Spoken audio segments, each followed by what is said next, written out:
Agora, inclusive a morte, né? São Francisco chamava a morte de amiga, amiga morte. E a gente pensa assim, nossa, a morte é nossa inimiga.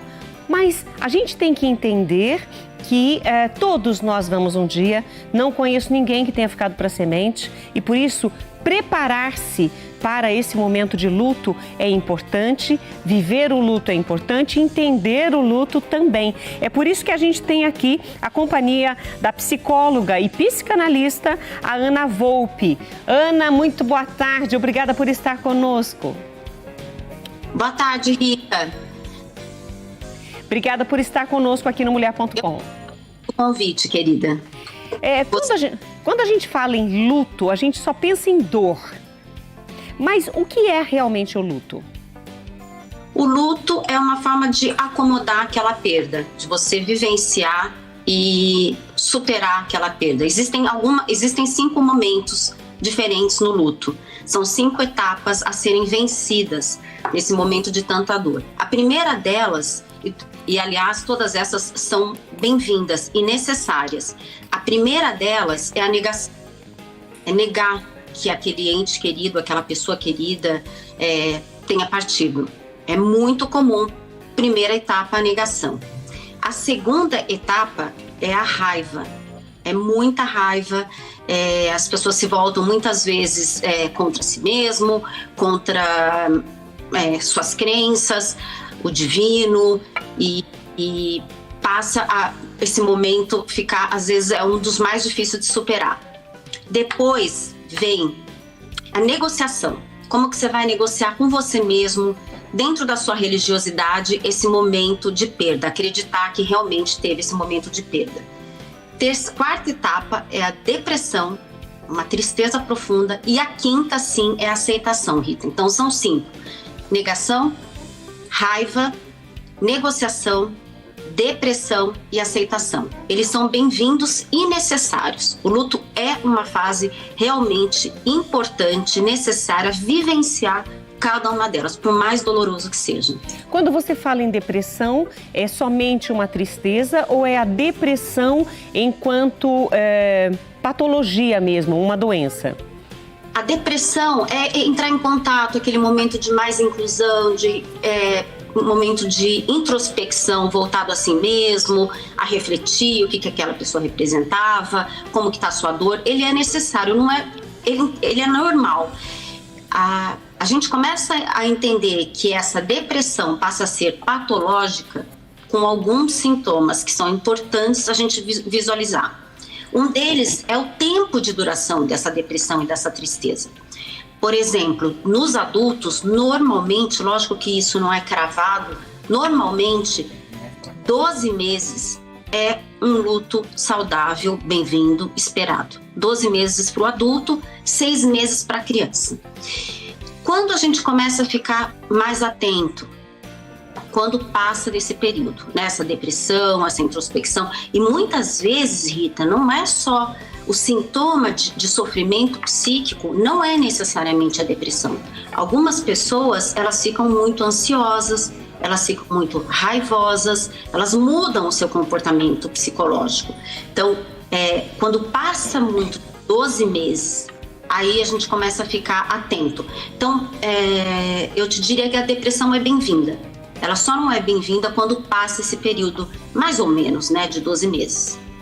E olha, nós temos inclusive mais perguntas. Eu quero saber sobre o tema dessas outras emoções, dessas 5 emoções, porque você deu uma média de 6 meses a 1 ano, contando aí a criança e o adulto, mas o que é normal nos outros tempos também dos outros sentimentos. Então nós vamos agora para o nosso intervalo, Ana. Fica conosco e você de casa fique também, porque a gente toma um copo d'água e a gente volta já.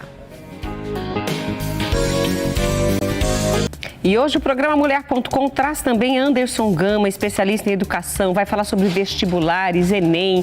Ele já está ali na espera, só para a gente conversar sobre isso. Então você que tem filhos que vão fazer aí o Enem, Presta atenção, daqui a pouquinho nós teremos um outro bate-papo sobre esse tema importante. E ainda teremos aí a Noeli Baldiceira, teremos também a Carolina Amâncio ensinando técnicas de tapeçaria. Então hoje você vai aprender um tapete geométrico, você vai aprender e eu tenho certeza que você vai curtir e vai gostar com as ideias que elas trouxeram aqui. E agora nós vamos continuar o nosso bate-papo com a nossa entrevistada de hoje, a Ana Volpe, que é psicóloga, psicanalista, e hoje estamos falando sobre o luto. Ana, você estava falando sobre o tempo. Os outros sentimentos e emoções, na verdade, a raiva, enfim, todos os outros que você elencou, os 5, tem mais ou menos o mesmo prazo ou está englobado tudo isso dentro desse 1 ano? É tudo muito fluido e dinâmico, Rita. Então, o primeiro momento, geralmente, da negação, ele costuma durar 1 mês e meio, 2 meses. A pessoa realmente tem muita dificuldade. Aquilo esquece, pega o celular, que vai ligar para a pessoa. O primeiro da negação, ele dura 1 mês e meio por aí. E os outros são divididos ao longo, e depende muito de pessoa, dos recursos que aquela pessoa tem de ego, de psique, de rede de apoio, né? Então, lógico que a estrutura psíquica de quem perde vai interferir também, muitas vezes fica muito mais breve. Então, se é uma pessoa que tem uma tendência já para uma depressão, para alguma questão mais de patologia, isso vai se estender muito mais. É uma coisa fluida e dinâmica, mas eu te diria que a média de cada uma dessas 5 etapas seria de 2 meses. No máximo. No máximo, entendi. Agora, é interessante a gente entender que, além de variar de pessoa, como você disse agora, existe também o tipo de morte, né? Às vezes é um acidente, levou a pessoa de repente, não deu, eu não tive tempo de me despedir, nossa, ela me ligou e eu não pude atender, e fica aquele sentimento de culpa remoendo ali, porque a pessoa não foi levada rapidamente. Existe também aquele conforto de, nossa, foi bom, porque a pessoa descansou, estava sofrendo demais por causa de uma doença alongada, enfim, os tipos de morte também influenciam? Influenciam muito, Rita. E, infelizmente, a gente tem que abordar um tema difícil, que é do suicídio, que está cada vez mais numeroso e frequente, e em mortes por suicídio, isso tende a complicar muito mais, a demorar muito mais, porque pensamentos intrusivos, pensamentos de que outras pessoas também podem vir a cometer o suicídio, a culpa. Então, todos esses sintomas, eles são muito mais salientes naquelas pessoas que perdem seus entes queridos para o suicídio. Então, também, você tem toda a razão. A forma com que aconteceu aquele falecimento, ela vai influenciar no luto de quem fica. Você falou sobre as crianças que levam em torno de 6 meses. O que é necessário fazer com as crianças? Muita gente conta a história da estrelinha e olha para o céu, mostra. E isso é uma forma lúdica de dizer que a pessoa não está mais aqui nesse plano, que ela está no céu. Mas essa é a forma correta de lidar com a criança, de ensiná-la. Muitas pessoas falam, não, eu não vou levar no velório fulano. E já tem outros pais que falam, não, vai junto, vai fazer a despedida para ver o que é a morte. Aí muitos pais ficam assim, eu faço o quê? Evito, levo, falo ou conto história? O que eu faço? Isso é complexo. Sempre o que a gente fala em psicologia, que a gente tem que responder para a criança na medida em que ela é capaz de entender. Então você tem que estar muito atento. Tudo em psicologia, assim, não é uma ciência exata. Então você realmente tem que estar atento no feedback, no retorno que aquela criança vai dando. Então, realmente fala, olha, vovô, vovó, não vão estar mais aqui, ele virou estrelinha. Sim, isso é uma forma, dependendo da idade da criança, é isso que ela consegue entender. E aí sim, conforme ela vai te retornando, as questões que ela vai colocando, você vai respondendo de acordo com também a estrutura da família, porque cada estrutura familiar tem uma forma de funcionar diferente, mas não tem uma regra básica, não tem uma regra padrão. A ideia é, quanto menos você falar, melhor. Ser muito objetivo e deixando que a criança vai te dando um retorno para o que ela tolera escutar naquele momento, né? Porque realmente tem muitas questões para ela ainda ter que administrar. Então, é sempre essa ideia, falando minimamente o possível e aguardando o retorno dela. Com os adolescentes funciona da mesma forma? Adolescente fica na raiva mais tempo, né? Negação, raiva, muda, porque a criança ela consegue fazer ela vive nesse mundo da fantasia, fantasioso, então para ela faz o sentido falar da estrelinha, falar dessa forma lúdica, né? Tanto é que a terapia para criança é a ludoterapia, né? A mais indicada, porque é isso, você brinca, você tem objetos, você joga. O adolescente não, ele já tem essa revolta natural, esperada. Então, a fase da raiva e da negociação, ela é mais estendida, digamos assim. Mas, basicamente, para crianças e adolescentes, aí falando, na medida que ela te fala quanto ela suporta, sabe, Rita? E a gente precisa respeitar esse limite do outro. Então, falar, olha, vovó, você é muito criança, faleceu, ou amiguinho, e virou estrelinha, a gente não vai mais vê-lo aqui, exatamente como você colocou. E aí, conforme a pessoa vai te perguntando, a criança, o adolescente, você vai estendendo a conversa, trazendo mais para a realidade. Tem crianças que são muito precoces, conseguem entender. Verdade. Agora, é interessante a gente pensar também que já que cada pessoa tem um tempo, uma forma de assimilar esse luto, viver esse luto e dissipá-lo aos poucos, porque a saudade, a dor passa, mas a saudade fica. Quando a gente ama, não tem como você não sentir saudade. E quando passa a ser essa saudade, mas pessoas demonstram isso e externam esse sentimento. Agora, tem outras pessoas que o pessoal fica assim, larga disso, já foi mesmo, não tem, sabe, eu acho que menospreza a dor daquela pessoa que está durando um pouco mais. Como abordar? Como ajudar? De que forma a gente pode chegar para uma pessoa que acabou de perder, até mesmo num velório, e falar algo que seja realmente confortante? Porque a solução ninguém tem, né? Mas a gente precisa aprender a respeitar e a lidar com a dor do outro. Você tem toda a razão, Rita. Às vezes é aquela coisa com boa intenção, né? Mas de boa intenção há quem diga que o inferno está cheio. Então, é presença, Rita. É realmente aquele sentimento tão bem-vindo hoje em dia, não só no luto, né? Empatia. Se colocar na dor do outro. Às vezes o silêncio, mas um olhar fala mais do que 1 milhão de palavras. É presença. Se você vai num velório, esteja presente e disponível. Isso é a melhor etiqueta em qualquer situação. Não tem erro. Estar presente e se colocar à disposição da pessoa enlutada.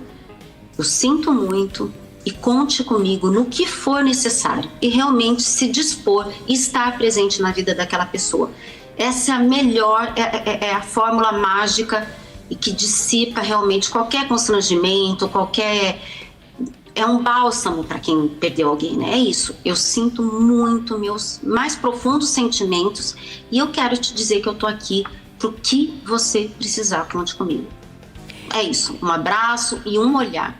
Então, ser empático com aquela dor. E a dor de cada um é de cada um, né? Então, a gente tem que ir só acompanhando, pautando, vendo se isso tá dentro do normal, não vira algo patológico. Observar também os sintomas, não só psicológicos, mas os físicos, né, Rita? A gente também observa comportamento físico, dores físicas no corpo, se a pessoa mudou muito o padrão alimentar, ela sempre comia muito bem, passa a comer pouco, ou vice-versa. Então, a gente tem que observar, quando a gente está à volta, é um colega de trabalho, ou um amigo. Mesmo dentro da própria família, né?